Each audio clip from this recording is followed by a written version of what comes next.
Good afternoon, Harlem and Harlems of the world. This is Terri Wisdom, and this is Harlem Network News. Harlem Network News is a new media production that started at the onset of COVID, and it really has been quite a journey and quite an important journey. As we started at the onset of COVID, we really didn't understand what the value, the true value of Harlem Network News would be. Knowledge is power, and often our stories are not told, or if they are told, they're not told correctly. So it's just been so important through Black Lives Matter and, many murders of Blacks and brown people, the election, the insurrection, COVID, and we're still here. So very significant. We're on Facebook, Instagram, YouTube, Clubhouse, Twitter, and soon to be Manhattan Neighborhood Network. Today, we have the honor of having a very special guest with us. He's one of the hardest working men in New York City and in the country, and that is our Honorable Congressman Adriano Espaillat of our District 13. So Congressman Espaillat, you look great, fabulous tree, holiday spirits. It's so uplifting. So if you would just greet everyone and tell us who you are and whose you are. Thank you so much. Thank you, Terri. Thank you for having me. Once again, it's been a little while since I got on, but I was regular during the pandemic, and we're still in the pandemic. People should still take care of themselves and get vaccinated and wear their mask and take the measures that are necessary to stay healthy. But I do want to thank you for the role that you played during the pandemic. What you said is so true. We were hungry. There was a real appetite for information during those horrible months. And you were there for us. So you are a hero, Terri. Not just those folks that were there in the front lines, but you were there in the front lines of social media, and through your platform, you gave us information that was life-saving, really.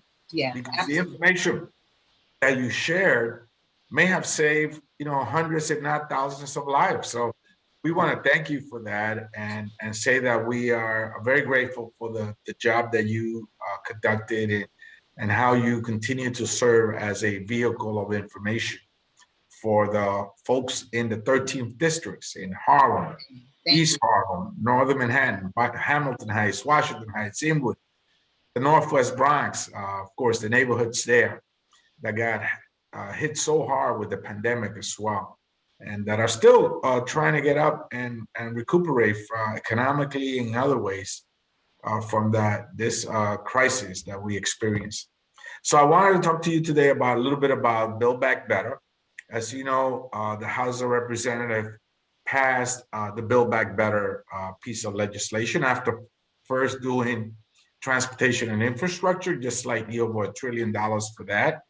And then we were able to pass the Build Back Better initiative, which many folks don't know the real components and provisions in that legislation. One of which is, of course, a $5 billion allotment for violence prevention, and it's so important that we get this kind of an investment to have interventions at the community level for gun violence, and to have community groups engage in that is so important. 2.5 is going to go $2.5 billion through the CDC, and the rest, the other 2.5 is going to go through the Department of Justice. So community groups will be able to participate. I just recently went to East Harlem and shared with Senator Schumer there, and saw one of those initiatives that is already in place there. And they have this huge mobile unit with everything in it, Terry. It has even has a small recording studio for young people. Wow. And if we can get one of those for direct intervention in each of the zip codes of our neighborhood, that would be a great accomplishment. But there's other initiatives against domestic violence. I was recently visited by the Brides March in Washington. The Brides March is a march in name of Gladys Ricard, who was brutally murdered on her wedding day. And the brides went to Washington, and they have a whole package of legislation that they're supporting, and also additional funding that they need to provide that kind of help to women that are victims of, and their families that are victims of domestic violence.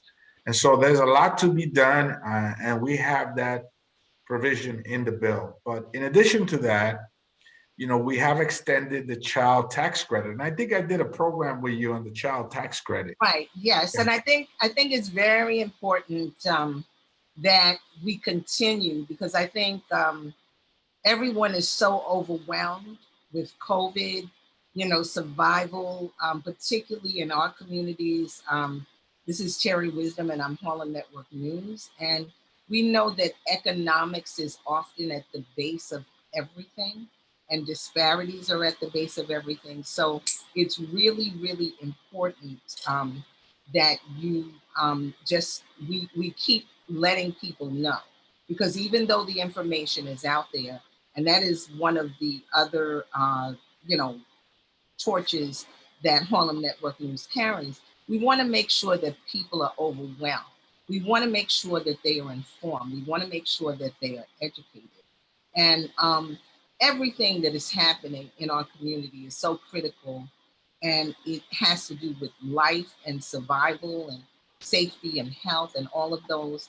And as many of you know, just over a month ago, I lost my own son to gun violence. And this happened on the Shinnecock Reservation in Southampton, New York. And it was just really an assassination. And we don't have any answers. This is a small community there. It's one of the, they've been there since the 1600s and recently got recognition. Shinnecock Nation really did a lot to help slaves escape. They hid them, so much of the interactions of the community. But it really speaks to the fact that I speak about Harlem and Harlems of the world. It's a consciousness. It's really, Black and brown people across the country. And the things that are happening here in Harlem are even happening on the Shinnecock Reservation. There are problems with drugs and alcohol and, domestic violence, all of these things, gun violence, all of these things are happening. And I believe that they have to do with systemic racism. They have to do with disparities in economy. And so they have to do with prison pipeline, incarceration. It has to do with so many things. So it's how do we address it? And it's horrific that this is my son, but I pretty much, and his name is Ali Wisdom, but I grew up in Harlem, was part of Harlem Little Leagues, baseballs, many, many things, and dealt with a lot of issues, though we as parents do everything. He was also formerly incarcerated. That's another club that many of our citizens belong to. So these agencies, like WARM, that deals with domestic violence here in Harlem, Harlem Mothers Save, which it includes fathers too, Jackie Rowe Adams. I mean, all of these organizations are super, super important. And I mean, I don't feel like with my circumstance, I say you got the wrong one. I say you got the right one, because the media is very critical to what is happening and people understanding what is happening, and even giving wrong reports about gunshot, you know what I'm saying, and violence, because it kind of turns out that if you're black and brown, even if you're a victim, the news, the major media is saying, well, they must have done something wrong. You can't even be a victim. So even in death, these things cross over.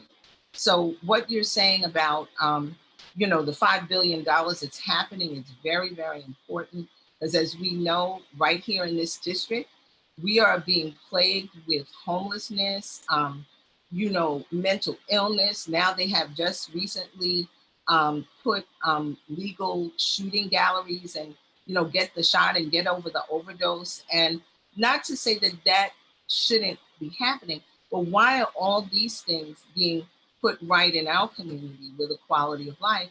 And a lot of the people that are coming for the methadone treatments, they're not even from our community. So we already have more than we can handle. So, maybe you want to just say a brief thing. I know I went. Sure, and I know about the tragedy that hit you and your family, and we're there with you, and the community's there with you because of what it means to us that family gets really hit with this kind of trauma, right? And you deserve as a family to have answers, and my office will be working with you towards that end. Okay. With regards to the oversaturation of these programs, you're right. And we're not asking to carry less as a load, right? We understand we have in our districts opioid problems. So we're not saying we want to carry less of the load, but we should not be forced to carry more, right? And so when you walk down 124th Street, Atlantic Avenue, 126th Street, you walk down on Lexington Avenue, right where the old Pathmark were, you see that there is a center of issues there that are just augmented by more programs and they should be really distributed across the city. Everybody should carry their fair share. And so that's what we're asking for, the neighborhood not to be redlined with these kinds of programs. And Terri, the opioid crisis is such a serious crisis, right? That I think in many ways our hospital system has chosen to not deal with it. I mean, what better place than a hospital for someone with addiction to go to in a dignified setting with the right kind of support system? Yes. But the hospitals have pushed them out. Right. I don't want to interrupt you, but I have an extended family member. She grew up in the projects on the Lower East Side in near Houston Street. And, as you talk to people, the more you talk to people, which I know as a congressman and on the ground, public servant, I will say, she told me this story that her brother had overdosed 3 times in 1 week on heroin, and they're pulling him into the hospital, giving him the shot to, resuscitate him, and they don't even keep him for the day. And he's saying, well, he doesn't want to stay, but I'm just saying this is part of the problem. Mm-hmm. This is a huge part of the problem. It's supposed to be if someone's a harm to themselves or to someone else. Now, someone that has overdosed 3 times in a week is a harm to themselves, and their family can't do anything. They cannot do anything. So we really have to relook at this glass and Yeah, try but to work it out. the new mayor, our mayor-elect, I called him while he was in Ghana, and I Okay. explained to him that both of these sites chosen by Mayor de Blasio were in my district, one in Washington Heights and another one right in the middle of Harlem. And he promised me that he will be reviewing this and he's willing to come down. Well, he knows the issue already. He's been there and he saw what's happening on 124th Street. And so he's willing to review this and see how best to address this, right? And I think any formula must include our hospital system as the center, right? Because this is a health crisis. And so they should be directly involved rather than sort of like pushing the problem outside their doorsteps, right? So that's one. But, I wanted to tell you also that regarding the child tax credit Okay. that Thank there's you. another year, right? We've extended it for one more year, $3,600 for children under 6 and $3,000 for young children from 6 to 17. So Okay. that helps moms, that helps families, Yes. and I think that's a good thing. Also, $35 billion for NYCHA, right? That's important capital money because of the structural problems in NYCHA, right? That Yes. are create quality of life issues, boilers, elevators, rooftops, pointing, etc. So this, but we must ensure, Terry, that NYCHA spends it the right way Right. because in the That's past they haven't, right? And so we know that, and the residents know that. So we must ensure that this oversight and that the spending is done in a transparent and efficient way. But that's a lot of money to address some of the capital needs of NYCHA. You have immigration reform in there, some level, which yes. is a 5 year plus another 5 years work permit for people that are undocumented. And if you're married to a citizen, then she or he is able to petition for you. So that's good because if you're undocumented and you leave in your home to go work, you don't know if you're going to get stopped by home ICE and deported, stripped away from your family. This gives them and the ability to go out and work and even go back home and visit your parents that maybe you haven't seen for over a decade. So there's a lot of good things in there. The Senate has to approve it and send it back to us. And we're hopeful that that gets done before the end of the year. Okay, that's great. Yeah, no, I did, of course, do my homework because you've been doing so much. For those of you who are joining us, I'm Terri Wisdom. This is Harlem Network News, and we are here with our Congressman, Adriano Espaillat, and that's of the 13th District. And Congressman Espaillat has, and I always feel, an extremely difficult job because due to the Diversity of the that district. diversity, the redistricting, and Yes. that's something we have to pay attention to because our district, includes like Central Harlem, East Harlem, Hamilton Heights, Washington Heights, Inwood, and then part of the West Bronx. And that district is vast. It's also diverse. Some of the needs are the same, some of the needs are different. There's even language differences, there are cultural differences. So it's a lot for you to sit on top of all of those districts and make sure that there's equity for everybody and there's understanding for everybody. Not easy. Tough job, but Not easy.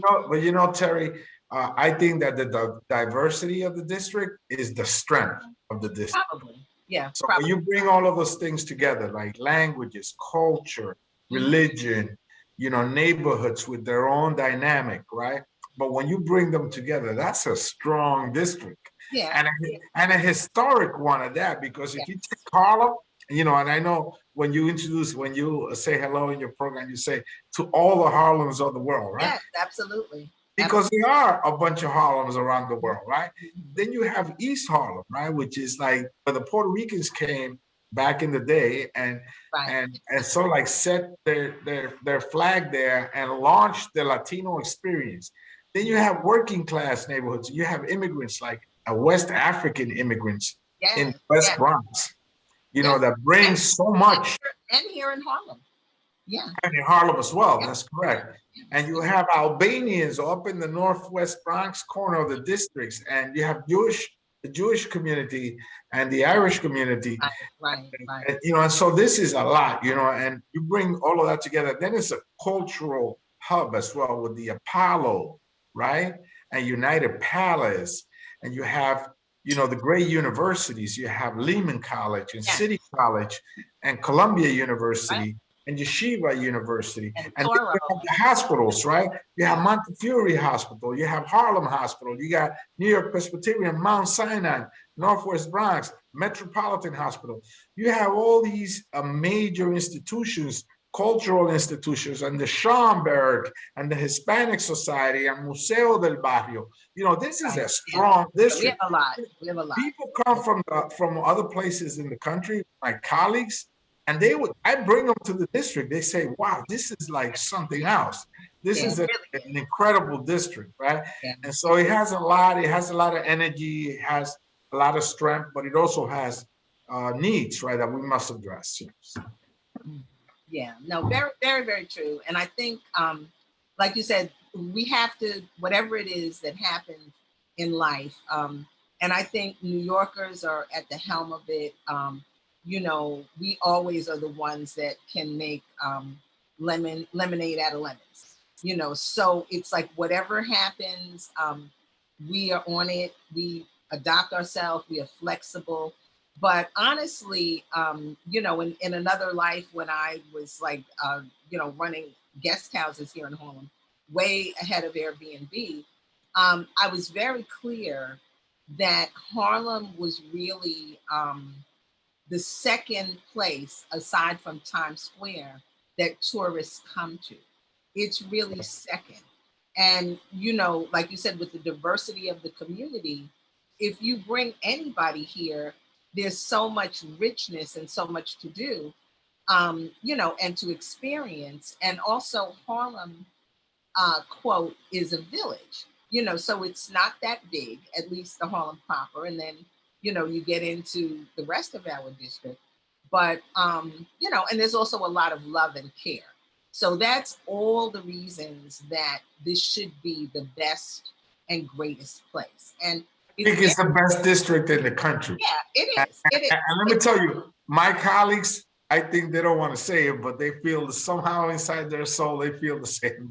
Yeah, no, I mean, it's honestly the truth. And for those of you who are just joining, we've got Congressman Espaillat here, and this is Harlem Network News. But, it's very interesting because we had the great opportunity last evening to go to a screening of West Side Story. And it was just so powerful and empowering because we had one of our community members who was, one of the actors. Feature, yes. He was amazing. The theater went up in applause every time. Yeah. And so that was great. And he was the brother of one of the staff people, Allison Zayed, and it was the Zayed Foundation, doing stuff to help the children. So it was just amazing. But the story is an old story. We realized that West Side Story was really about the west side of Manhattan when everything was torn down and Lincoln Center was put up. And, you had the whites of different ethnicities, from Polish to Italian. And then you had the Puerto Rican community, and there were cultural clashes, so it was like a revisit of a reset of gentrification. There was gun violence based on, us killing, so it was just, it raised a lot of issues that are still, however many years later, pressing, the same pressing issues. So, what went through my mind yesterday, Terry, was that, I had seen In the Heights, right? By Lin-Manuel Miranda, right? Yes, many people have say that In the Heights is sort of like a modern hip hop version, right, of West Side Story. I mean, the theme was different, right? Because In the Heights was like about a young guy that was an immigrant that wanted to go back to his father's homeland, the Dominican Republic, and he never really got to go back. And and the story is based around that, but it's a musical, right? And it's more of a hip hop type, or, you know, a musical than the traditional West Side Story one. But you know, it's very similar, you know, and the scenes, right? The neighborhoods were very similar, and the characters as well were very similar. So I got to see both of them, and I tell you that a West Side Story never gets old, right? It No, never gets old. no, no. And you know, that's the interesting thing that, as they And to see say, Rita Moreno there at yes, the yes, age, that yes, was amazing. yeah, Yes. yeah. No, that was amazing. You know, but it's like the more things change, the more they stay the same. And Yes. you know, it's just the work that we're doing is really important because we're really just fighting for our lives, you know, and the survival of the community. You know, how do we continue in this generation, you know, of you know, cryptocurrency? All these new things are coming, but how do we preserve what's good and the culture, and how do we do that? You Oh, know, oh, and I see the Reverend there. yes, yes. Good afternoon, Reverend Al Taylor. How are you? Okay, we can't hear you yet. Yeah, I think Okay, we're trying to you can unmute, Reverend Al Taylor. You can unmute. We can't hear you. Congressman. Hey, how are you, sir? Man, I'm jealous, man. You're at home, man. Oh, but you got your bow tie on.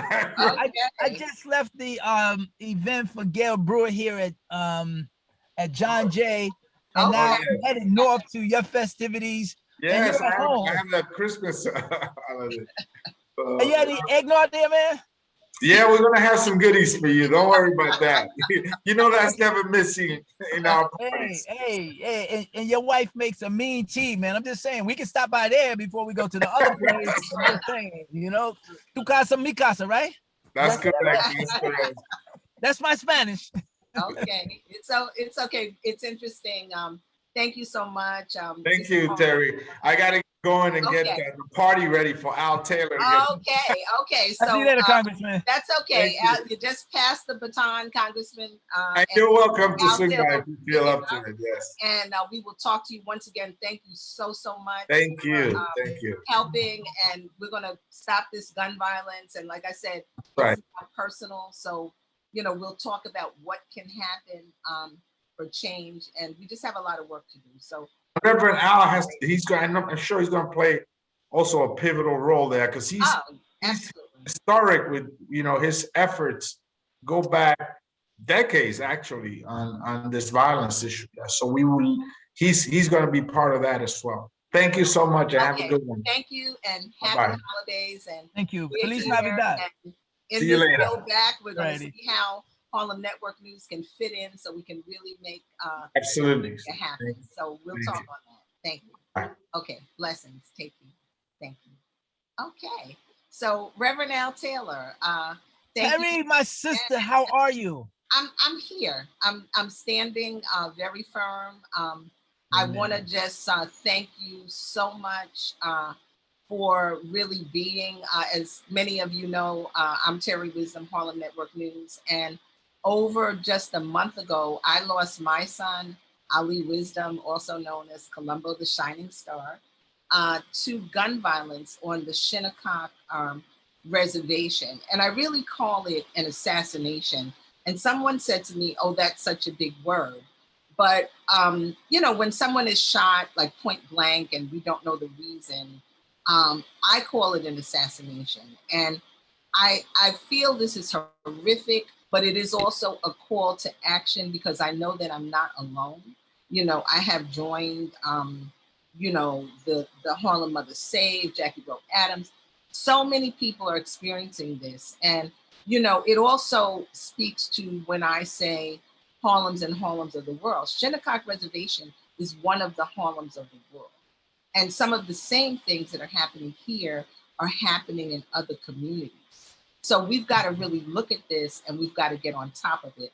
But since we have Reverend Al Taylor here, I just want you to, let's start this segment off with prayer. Let's pray us in because we know that that is needed so greatly. And it's so wonderful when we have our public official who's also a reverend. I mean, Wow. you can't get better than that. So thank you. Wow. Yeah, thank you so much.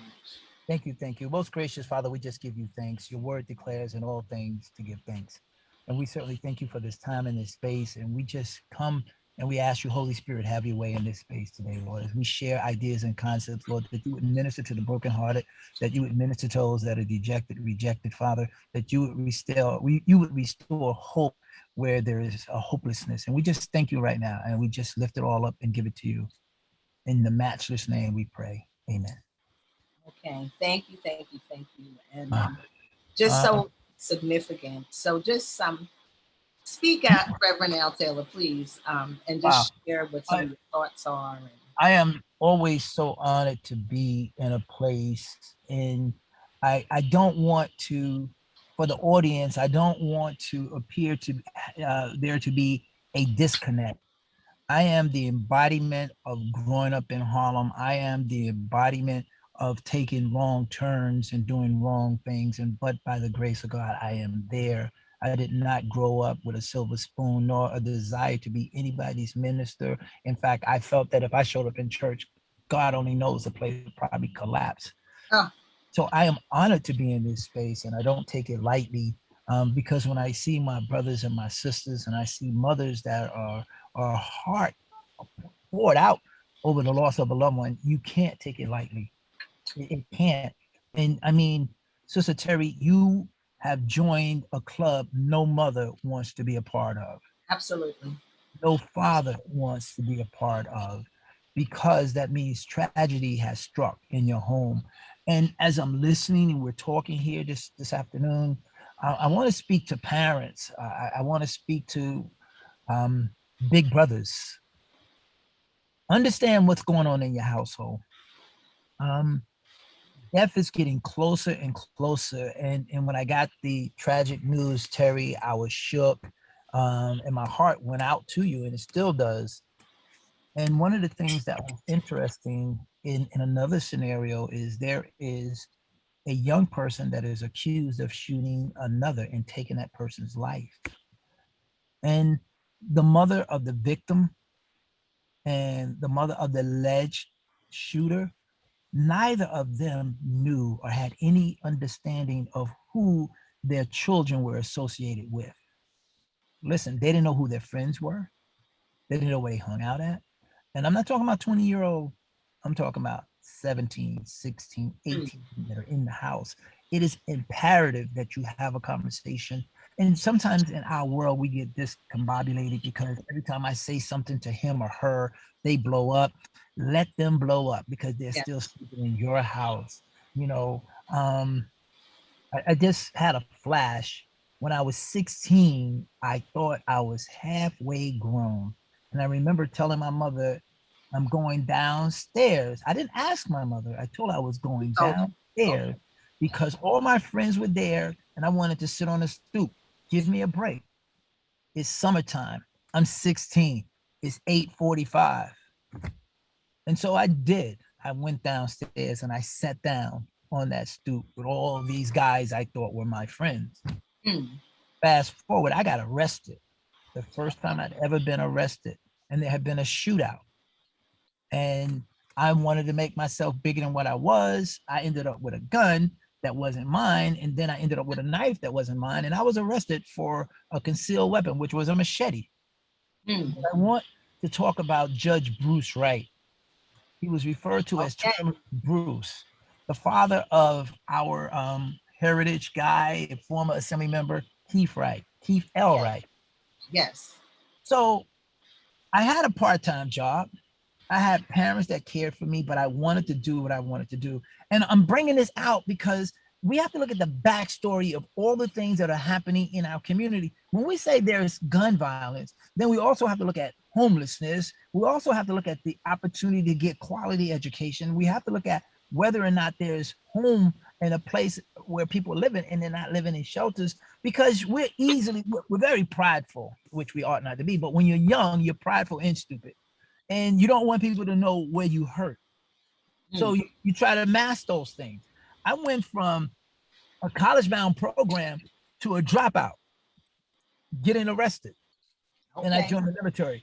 So I know that there's redemption in our community. So that's what drives me. Just let's put that on the platform. My platform, or how I'm driven, is because I know transformation is just on the other side of, let me talk to you, young lady. Let me talk to you, young man.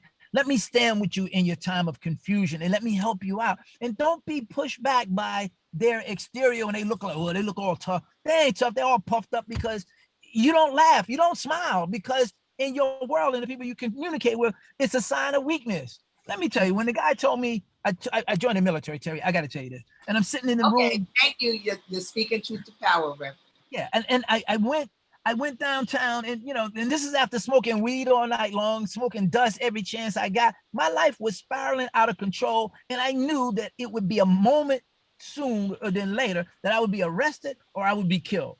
And I knew that I didn't want my mother to have to knock on someone's door to bury me. So I joined the military.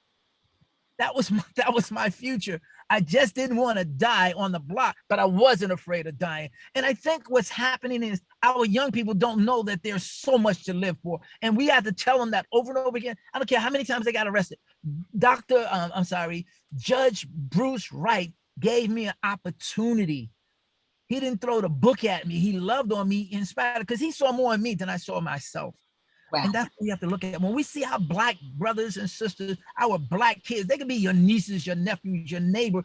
Don't look at them like there's no redemption for them. My God says that we are able to do exceedingly abundantly more than we can ever imagine with him. So I'm speaking hope to people. This is not a job. It is a mission. It is a ministry. It is saying to, and I'm going to just say something and y'all can chime in and you can shoot up your emails and we can talk about this on and on and on again. There's not one thing that you're going to do in a Black neighborhood and fix everything. It's a holistic approach and we have to look at it from all perspectives. So when we talk about defunding, when we're talking about Black Lives Matter, where is the indignation when someone kills someone like Son and nobody says anything?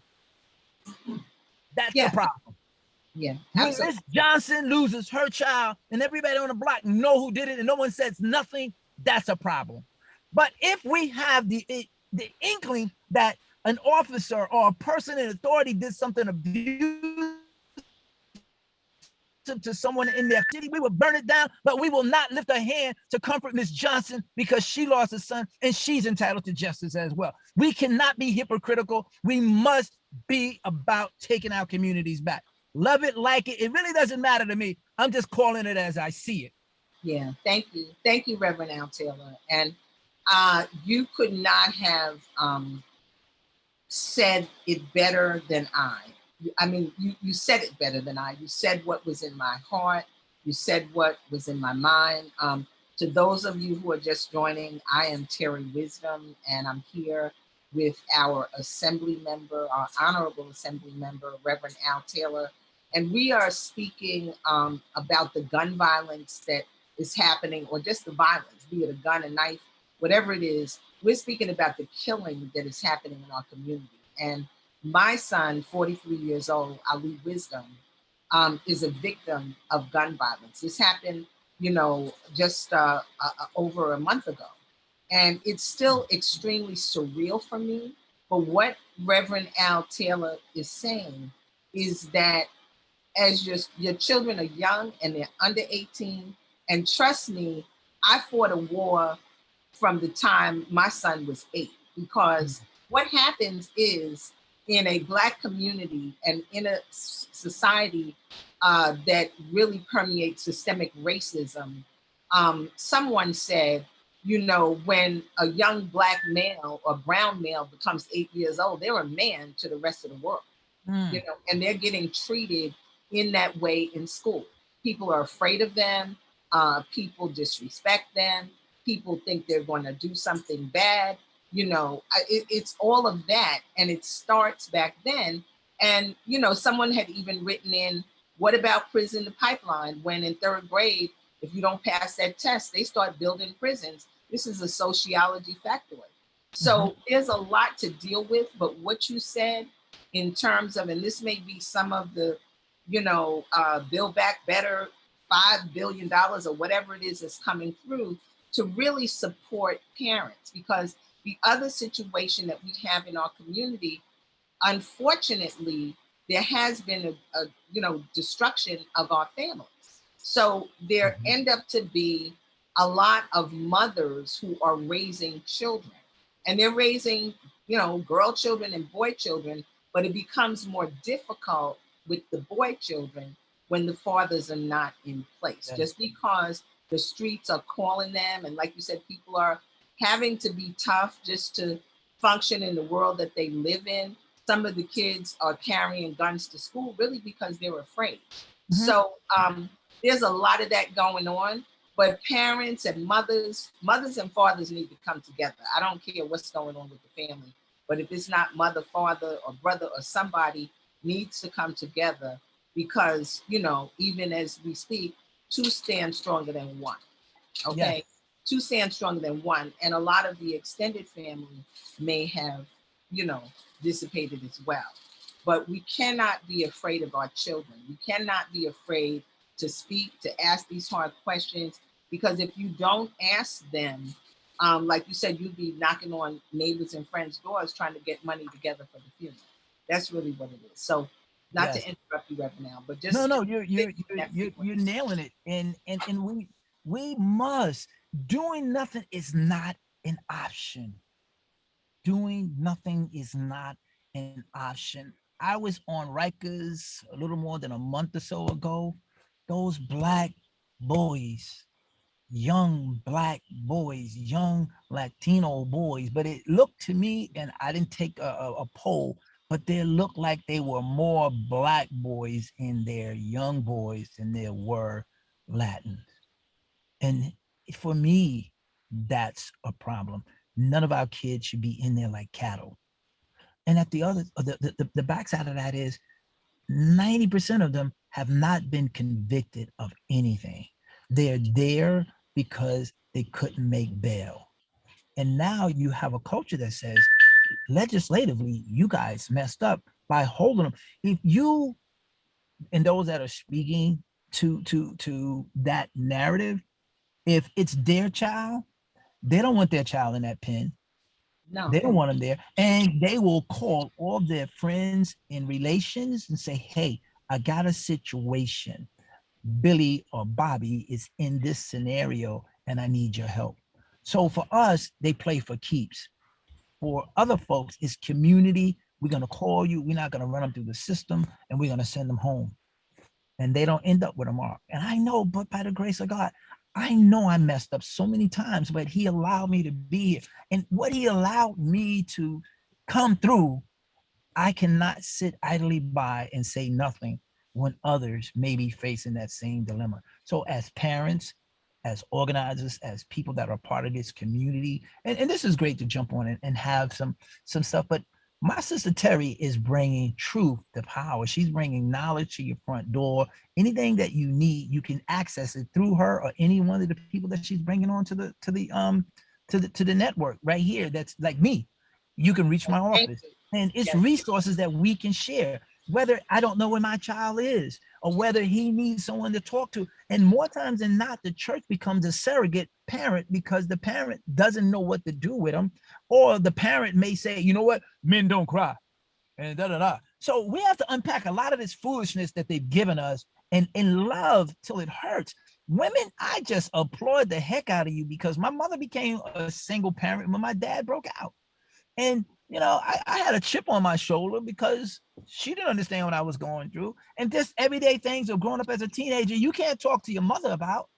And if you don't have a model to work with, then you just follow what the Willie Knucks that are on the street that are doing. And now, Absolutely. I kid you not, Terri, a lot of times I am helping the very same people that bullied me. I'm Okay. helping their parents. And then I'm also helping people that, so it went from being, let's just unpack this thing, from being sexually molested to being bullied to being out of control youth, and then not even talking about half of that stuff until I was working on my master's. Wow. So there's a lot that we end up with and we're fighting, and it's demonic sometimes because you never had a chance to unpack it. Who are you going to unpack it to? You going to tell your boy what happened? I don't think so. You're gonna tell, nah, because it's on the block. So you hold all of that in, and it goes into your persona of who you are, or who the world thinks that you are. But until you can unpack that and you can hear your child and you can pick up what they're not saying, it's a lot. It's not just a violent individual. There's an angry individual. There's mental health that's going on in our community. And what do we do when we cannot talk to each other? Is the first thing to do be explosive? We're involved in domestic violence. We're putting our hands on somebody else's child because we couldn't communicate effectively, and we call it love. You say, you know how I feel? No, I don't know how you feel when you're knocking me upside my head. So we had to unpack a lot of these things and say, hey, that's not acceptable behavior. And if that was modeled in front of you, then we have to change that as well. So parents, we have to do a lot. Single mothers, single parents, single fathers, all of that stuff. It goes into who we see when they go into that system. I saw my parent abused. I saw my sister abused. I'm angry. I strike out. And I'm not saying let's make alibis for people that are incarcerated. I'm saying let's help people. Let's make sure they're being educated. And I'll take this. Mayor-elect Eric Adams. Yes. I'm going to butcher this, but one of the things that he often talks about when he was campaigning, and I've heard it recently when he was already elected, and it says this, that we've got to stop staying downstream to get our kids out of what they're in, but let's go up the river and catch them before they get thrown in. So let's work on their health. Let's give them the mental, let's give them quality education, quality housing, and parents an opportunity to bring home a meaningful paycheck to keep the lights and the bills afloat. So now we don't have broken kids floating down the system, ending up in a system that is hard to get out once you're in. And we have the ability, Senator, Lord, that's terrible. Lieutenant Governor Brian Benjamin said that it's institutional racism, but that's not new to us. That's not an excuse for you to be respectful at home. It's not an excuse for you to raise your child with respect and vice versa. So we know all these isms and schisms have always been in front of us and a part of our history, but we still raise bright, intelligent young boys and young girls in spite of that, as we collectively fight that injustice that exists around us. So it's not an excuse to say, well, you know, everybody's against us. You know what? Yeah, someone's always going to be against you. What's his name? Andrew Young. I was in Atlanta and I got a chance to hear him speak. I think he's like 91, 99. Wow, thank you so much for sharing. Yeah, and he said something. And what he was saying, Terry, was, listen, when I was a little boy, racism and segregation was the rule of the day. And he mentioned the fact that he was a short kind of fella and he was a little bit annoyed about something that happened. And he says to his father, you know, look at da-da-da. And the father's response, I'm paraphrasing here, was like, so what are you going to do? He said, you too small to fight. And then what are you going to do? He said, learn.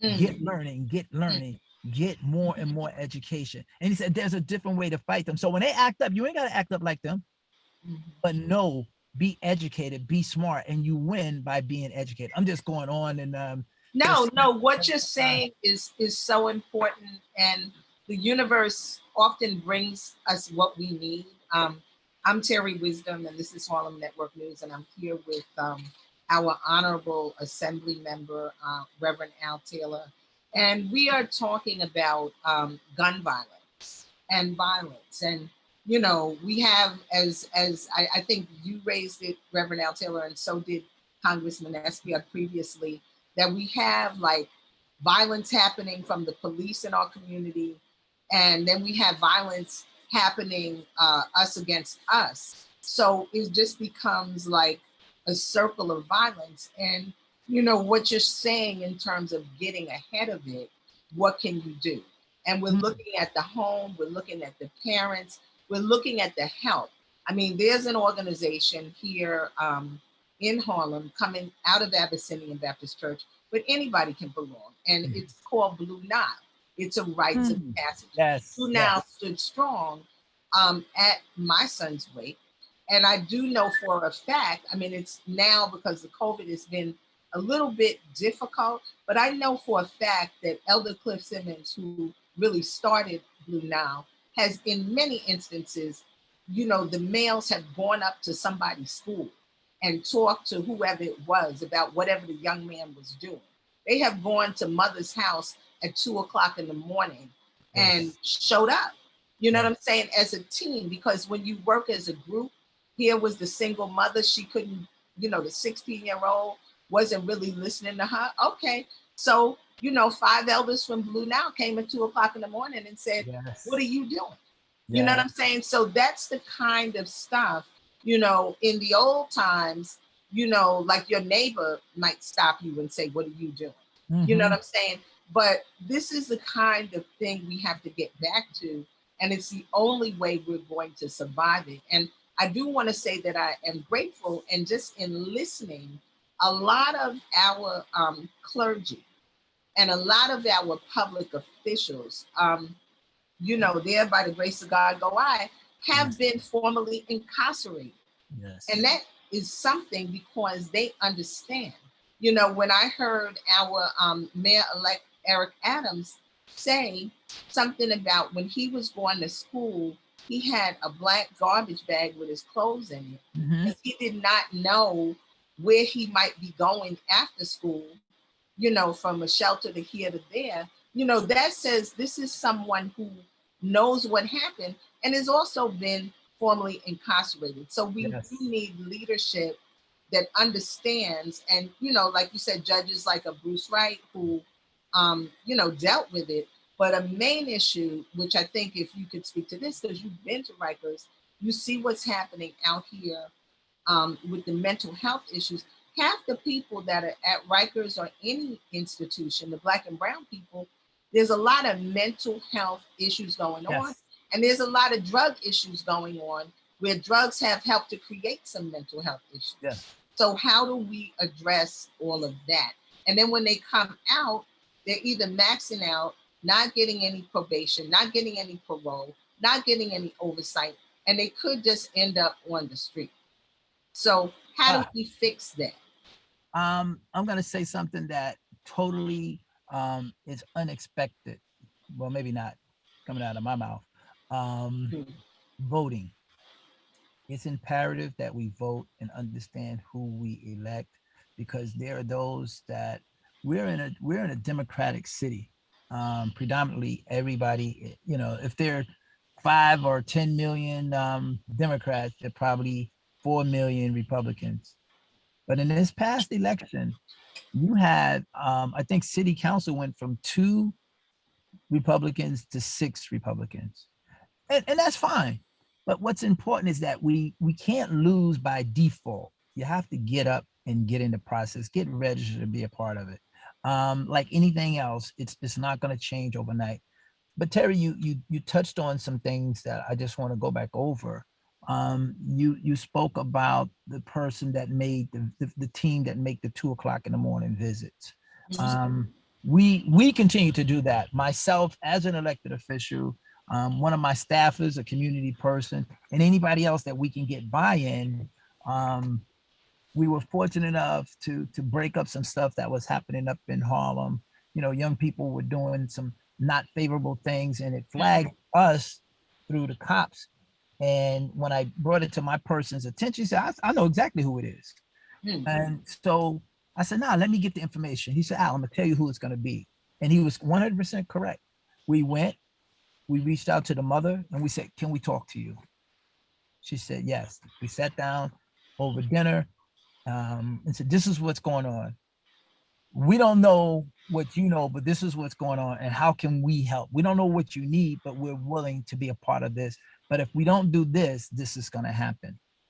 And almost instantaneously, that stuff stopped. But unfortunately, we didn't have enough. There's not enough going on that we could engage those individuals to do other things. And typically when you're taking someone from one thing, what they're doing, then you want to be able to shift them into something else. There was nothing else to shift them into. Absolutely. And unfortunately,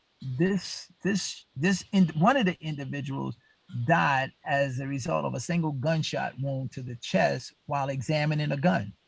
Wow. Now, and so I keep the individual's card on my desk, and some other people that were in my office a couple of months ago. Now, this happened a little more than a year ago, Terry.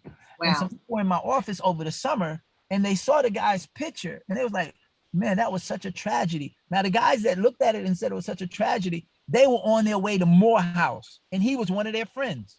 Wow. I never met the guy. I didn't know how smart he was. They knew.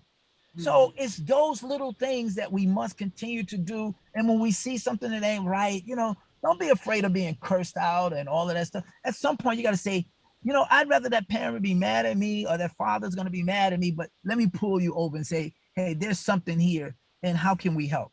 One of the things that the congressman mentioned, he talked about my time in working on the street. In 2008, in Polo Ground Public Housing, there were 4 homicides in a 30-day period. Wow. And it just grieved my heart something. And I called my friends, you know, that still live there or were once living there. And I said, man, let's do a prayer walk. 6 o'clock in the morning, and we'll do it for an hour. Just pray. We believe God to intercede. And people just sometimes forget about the power of God. The power. I'm not talking about some whimsy. I'm talking about power.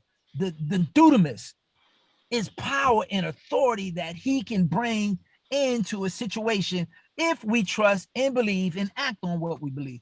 I'm telling you, Terry, we had no idea that in 2021, we would still be doing those prayer walks from 2008. We didn't do it for fashion or show. We were hurting. The community was grieving. And I knew you couldn't legislate this away, and you couldn't get enough police to come out there and do the work. We needed to own some of this ourselves. And it started out with 4 of us. And what I'm saying is we have to own our community. We have to take back our communities. And it doesn't mean doing anything drastic. I didn't confront any drug dealers. I didn't confront anybody with guns that I knew that had guns. But we got up in the morning and we walked. And I can't tell you how many people that say, oh, you know, it ain't going to make no difference. It ain't going to change nothing. And for nearly 4 years, there were no homicides, and the crime had started to drop, and the gunfire had ceased. Okay. Now, we know that because we were contacted by then Police Commissioner Ray Kelly and said, I want to talk to you. And so simultaneously, while that's happening in Polo Grounds, it was also happening in Bronx River. So crime is dropping because men, faith believers say, you know what? Now, you can hear me today, you or whoever's listening, say, well, you know, that doesn't work for me. That's your prerogative. But if you believe that God is able to do exceedingly abundantly more than we can ever imagine, I'm the preacher coming out right now, then go do what you believe. Stand on something or fall for everything. And if you have that much faith, the scripture says you have faith the size of a mustard seed. We didn't know what we were getting. We were crying, we were grieving, but we just say, God, you fix it. You fix it, God, because if you don't fix it, we can't do it. And what happened? The crime dropped. And I listen to people today. They say, well, you know, we got a grant to do. This was not about money. It was not about capital. It was not about program. It was about the heart of the people and wanting to see God transform that community. And he did it. I'm saying we can take back our communities without even having to ball our fists. We just have to trust the creator that he will bring the resources and bring it, because people don't care who you know until they know that you care. Yeah, thank you. Oh, I mean, all of the things that you're saying are so critical. They're so important. There's so much work to be done. But it really has to, as you said, it has to start with us. And the grants and the money and everything that's out here is very, very critical, that those grants and those monies and those people that are overseeing it actually are doing something that is constructive, that is going to help. Because there is money out here, and money is definitely needed for some of the things that have to get done. But it's got to be targeted. Community people have to be involved. There's got to be lots of conversations. Yes. And it's got to be targeted things that happen, because this whole situation, particularly with the incarceration that is happening to our young people, when they go in, it's making them worse. They're not getting educated. They're having to survive in there. So that is making them, you know, and it's an animalistic society. Oh my God, so, I was thinking the same word, Terri. It's an animalistic society that is there. And when they're coming, there's nothing for them when they're coming out. And I'm a believer um, in the fact that, you know, when people are a captive audience in prison and incarcerated, that is when they need to get help. In prison, Yes. but it has to be the right people doing it. In prison, Yes. you can't go to the bathroom unless they say. You can't Yes. eat unless they say. You can't go outside unless they say. So why can we not force help for mental illness? Why can we not force drug help? Why can we not do that? It can't be done in a brutal and a bad way. But while they are a captive audience, help needs to happen because otherwise they're coming back out. They're coming with nothing. And they're going to be the recidification that is Yes. happening. And a part of that is happening, as we know, because it's an industrial machine. It's a complex. And as far as I'm concerned, Mhm. you know, incarceration is just another form of slavery.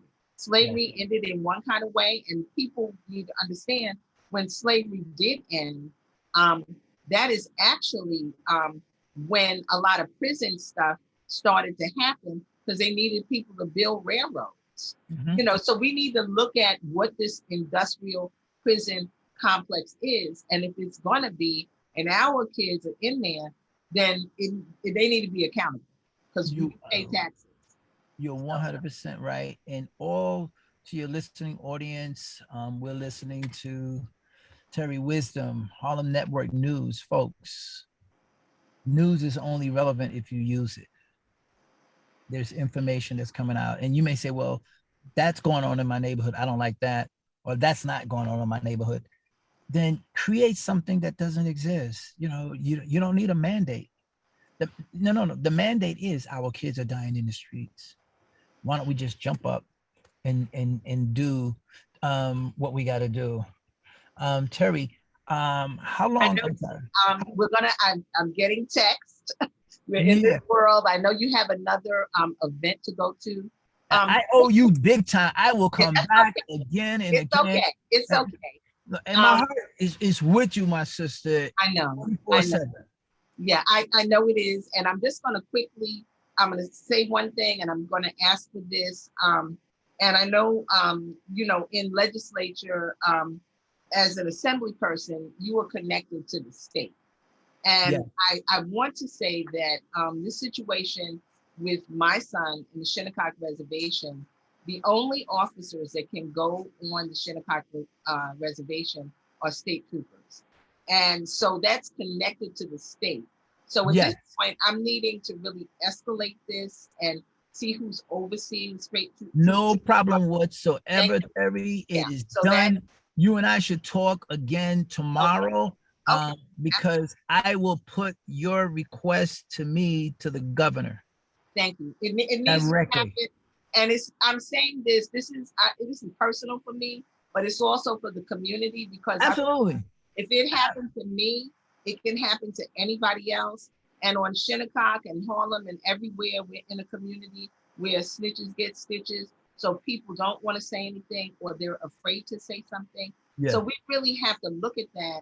And as we have to look at the Harlem community, we have to look at the Harlem of Shinnecock because all across the country on the reservations, and this is not a dig or a bad thing to them, but there's drugs, there's alcohol, there's drug selling, drug taking, domestic violence, and the tribal councils. I'm not saying go in and step on the reservation because there's a lot of great people there doing great things. So it's like work with the tribal council. This has to change because there's kids coming Absolutely. up, including my grandchildren, who live on that reservation. So it Absolutely. has to change. And just briefly, Reverend Al, before you go, I know you have an event coming up with Esplanade Gardens and the situations that are happening there. Can you just speak briefly as to what's going to happen this weekend? I will come out. Yes, absolutely. We postponed it at Oh, Esplanade Gardens okay. as of yesterday All right. because of the increase of the COVID variant. Okay. And some folks in my community, my office were very close. In fact, I was in a place and we all had to get tested just Wow. Friday to Saturday. to make sure we can come back out.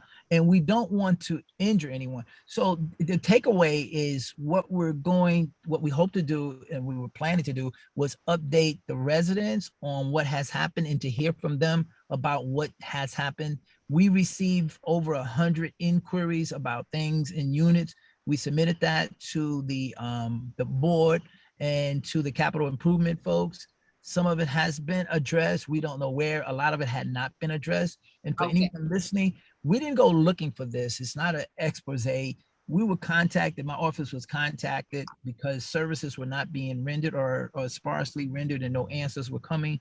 And we reached out to the board president and I said, this is what we're going to do. We're going to get everybody in the room so we can hear the conversation and then you can answer the people appropriately. But to this date, they have not come into a room where we've been. So we're playing, we're running the middle, if you would. So we'll get information from the shareholders. We'll share that with them. And then, but if that's the only way to get it done, I will do it till the cows come home and I will not stop until every shareholder that has presented an issue to us has been resolved agreeably. Okay, so very, very important. And as you said, we have so much going on in our community and we appreciate you, Reverend. We do just for being boots on the ground because even some of these things like housing and conditions, this is affecting our seniors mentally. It affects our young people, you know, and if we don't do something about these things, it makes young people not have hope and feel like nothing can be done. And that is the worst of what could happen. And then, of course, we have, you know, the corridor, the strip mall on 135th in Lenox Avenue that was burned down. Where's the investigation on that? So I don't know on that one. I haven't heard anything from the fire marshal's department, but it wouldn't necessarily come directly to me first because it's south of my district. But I can inquire to see where that's at. I forgot I was away traveling when someone sent me that and the whole place was ablaze. It reminded me of the 70s. But listen, I just admire your tenacity. My prayer is that God will continue to strengthen you because when you jump up behind that mic, you are the voice of so many mothers that are concerned, so many mothers that have been in the shoes that you're in, and you speak power to truth, and you speak truth to power, but you also speak hope to those that are in similar situations and are paranoid that it could happen in their households. So blessings to you and all that you do. You are always, I am always available to you. You are admired and loved by so many. You actually kind of kicked off Harlem Network News because I didn't. Talking, folks, she's making that up. She's making that up. No, I'll tell you how. No, she's making it up because she wanted something and she would not stop until she got it. Y'all got the right person here, and I could not answer because she wouldn't let me not answer her. So I responded to her inquiry, and she was like, "Don't let me have to call you again." So although I may have been on early, this was taken off with or without me, and I'd rather be with you than against you, my sister. That's a tenacity. Thank you so much, Reverend Al. And Ashe. Yeah, thank you. And as we started with prayer, we're gonna move out with prayer. I want everybody to try and go see West Side Story. Amazing piece. One of our community members, Ricky Zayas, who is the brother of Allison Zayas that works with our congressman, is in it, and they had a great fundraiser last evening. There's also another film coming out of our community, and that is Letters for Jordan. And that's very special also because actually one of the parents from the Blue Nile at Abyssinian wrote that book and Denzel picked it up. So we got a lot that's coming out of our community. I got one more for you, Terri. Okay, go ahead. I got one. Oh, Lordy, hold on. Let me just find the name of it. Oh my goodness. It is done by Tony Dixon. I saw a screening a week ago. There's more work that needs to be done. He's a really dear friend of mine. And when I saw it, it reminded me of a combination of Do the Right Thing and She's Gotta Have It, because the cinematographer is just crazy. Wow. I'm going to get you the trailer. I'm going to tell you the name of it because I don't want to get it wrong. Oh my goodness. Okay. Oh my goodness. And it was filmed in Harlem. And it's just full of young Black and Hispanic faces and voices. You're gonna love it. They're gonna do another edit to it, but viewers, get ready for it. You're gonna love it. I can't think of the name of it. Okay, but we'll get to it. You'll send it to me. It's And Rhapsody. what is Rhapsody. Rhapsody? Okay. Rhapsody. Okay, Rhapsody. Okay. It's Okay. coming to y'all, folks. We look Blessings. forward. We look forward. Okay. Very important. And all of these things are healing for us. We have a lot of work. Yes. And I, am just inspired by the transition of my son because it's making me have to do the work. I don't want to go through this. I don't want anybody else to go through it. And, let his life be one of change. So thank you, Reverend Al. Thank you. Any closing Blessings. words? Peace and blessings. Just pray us out because we know prayer changes, especially. Oh, yes, Lord, we thank you that prayer changes people and people change things. Lord, we thank you for this opportunity to just be in your presence and share and lift each other up, Lord. And we just thank you for hope, Lord, that hope that says, I can do all things through Christ who strengthens me. I am more than a conqueror. So, Father, we ask blessings upon those that are hungry, those that are dejected, those that are just not comfortable, Lord, and those that are incarcerated, Father, that you would continue to minister to them, Lord, that you would keep them safe from all hurt, harm, and danger. And when they come out of these systems of institutional racism, where they've gotten nothing but probably more skills on negative, Lord, that you would open doors that they would never have to go back to that place again. And we thank you for it. And I thank you for my sister. Continue to bless and strengthen and encourage her and her family at this time of grieving. And we praise you for it. Amen. Amen. And thank you. Amen. Amen. And amen. Bless thank you, Reverend Al Taylor. And thank you, Sister Terri. So we meet again. Stand strong. Okay. Thank Bye-bye. you, viewers. Terri Wisdom. This is Harlem Network News, and it has indeed been very rewarding programming, lots of information, and we continue to stand strong. We're very grateful to Congressman Adriano Espaillat of the 13th District. For coming on earlier, and also very, very grateful for our Assembly member, Reverend Al Taylor, and the great words that he said. So, please support us. If you have information and stories, reach out to Harlem Network News at gmail.com, or you can call us directly at 646-261-5397. Also, we're on Facebook, Instagram, Twitter, HarlemNetworkNews.com. We continue to bring the news and information, and we are working diligently. As many of you know, my son, Ali Wisdom, was a victim of gun violence just over a month ago. And that really, I